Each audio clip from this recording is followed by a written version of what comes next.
You're exhausted, not from doing too little, but from trying too hard, trying to fix, to control, to keep things from falling apart. But what if you've misunderstood life entirely? Alan Watts once said, "The harder you try to hold on to life, the more it slips through your fingers." That thing you're clinging to, the plan, the outcome, the identity, it was never yours to control in the first place. Let that settle in for a moment. What if you're suffering because you won't? Let go, because deep down you believe that if you stop holding everything together, it'll all fall apart.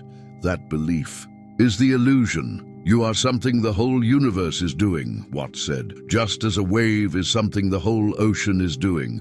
You don't control the wave. You are the wave. So why do you fight the tide? Why do you try to swim upstream? When peace is downstream, what if true strength is surrender? What if your freedom begins the moment you let go? You've been told to take life seriously, to plan everything, to work hard, to stay in control of your job, your relationships, your future, even your thoughts.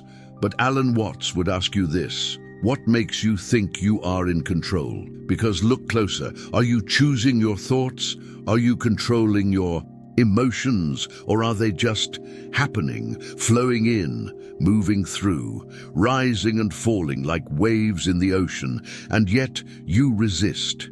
You try to manage the chaos, to lock it in, to fix what was never broken in the first place. Muddy water is best cleared by leaving it alone, Watts said. But you've been taught to stir it, to solve your pain, to force clarity, to chase peace like it's some destination, always just out of reach, and every time life doesn't go your way, you blame yourself or others or the world. You say, "I should have done more, I should have seen it coming." But that's the trap.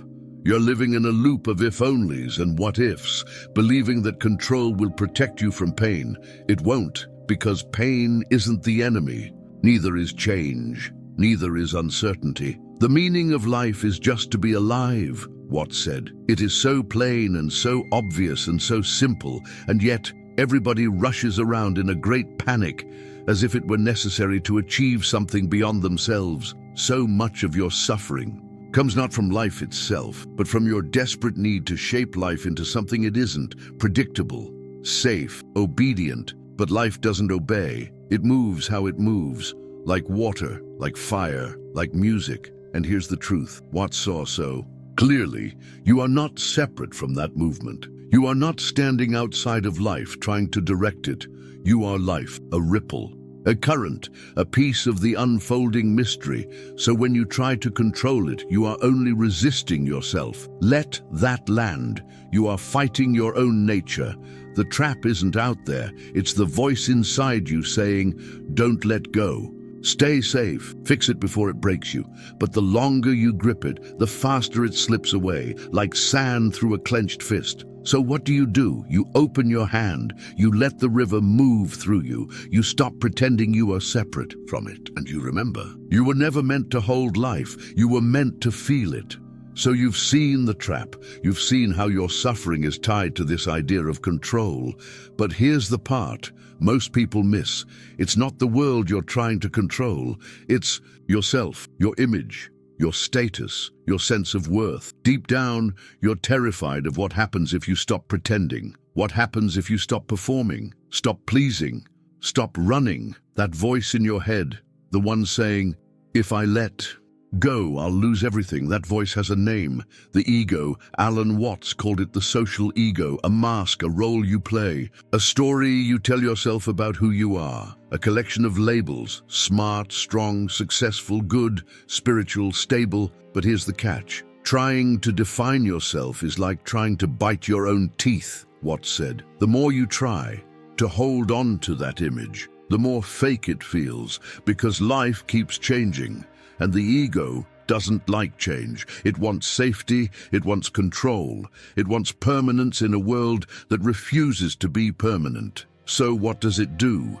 It clings to identity, to status, to achievements, to relationships that no longer fit, to pain you've already outgrown, even to suffering itself, because at least suffering is familiar, and that's the internal enemy you have to confront.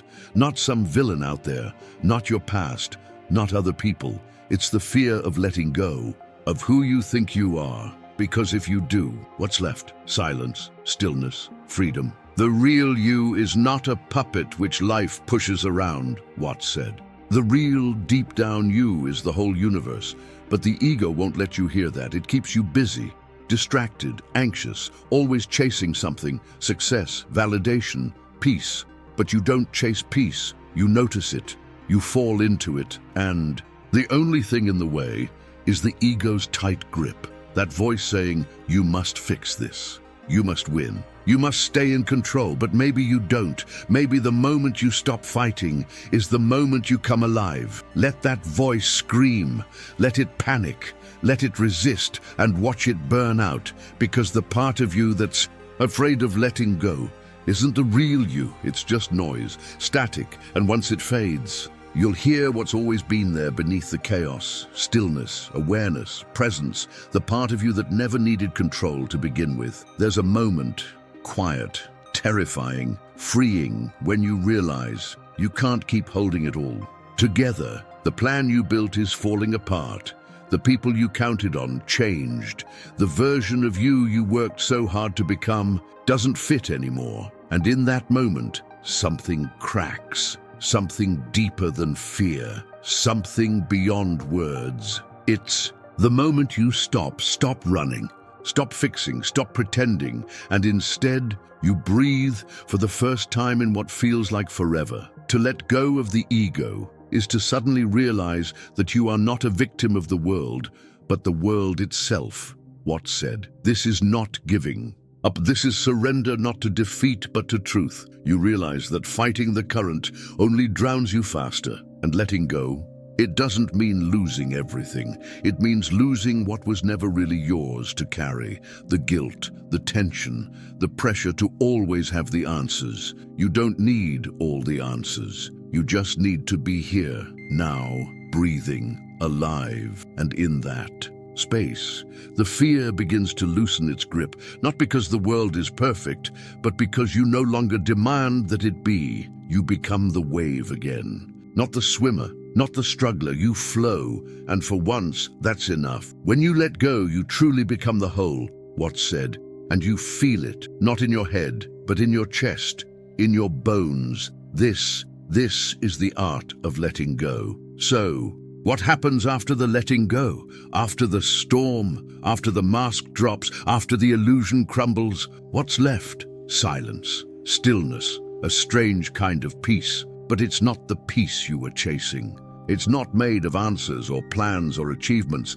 It's the peace of no longer needing to force anything. The meaning of life is just to be alive, Alan Watts said. It is so plain and obvious, and yet everyone rushes around in a great panic. But now, there's no panic. You're not rushing anymore. You're just here. You wake up in the morning and something feels different. You're not performing. You're not reacting. You're present, not just in the room, but in your own life. You eat and you taste the food. You walk and you feel the ground.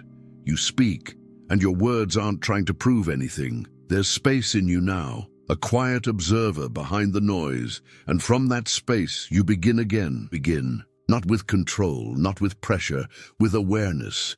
You make choices because they feel true, not because they fit someone's expectations.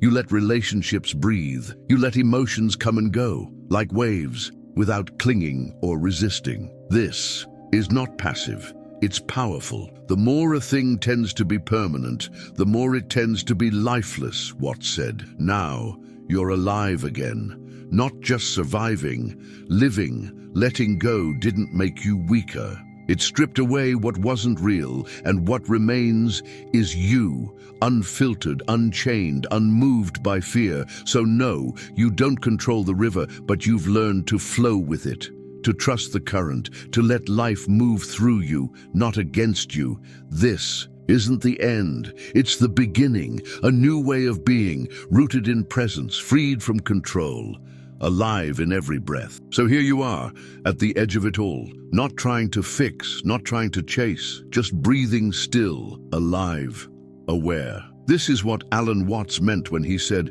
you are an aperture through which the universe is looking at and exploring itself. You don't need to control life because you are life. You don't need to hold on because there's nothing to lose. Everything changes, everything flows. And now you're flowing too. Your mind, once full of noise and fear, begins to settle. The endless commentary, the rehearsed responses, the self-judgment, they soften, and in that stillness, you see clearly, not through effort, but through surrender. When the mind is still, the universe surrenders. What's said? You are no longer a prisoner of your thoughts, no longer a puppet of your ego. You are aware. You are here.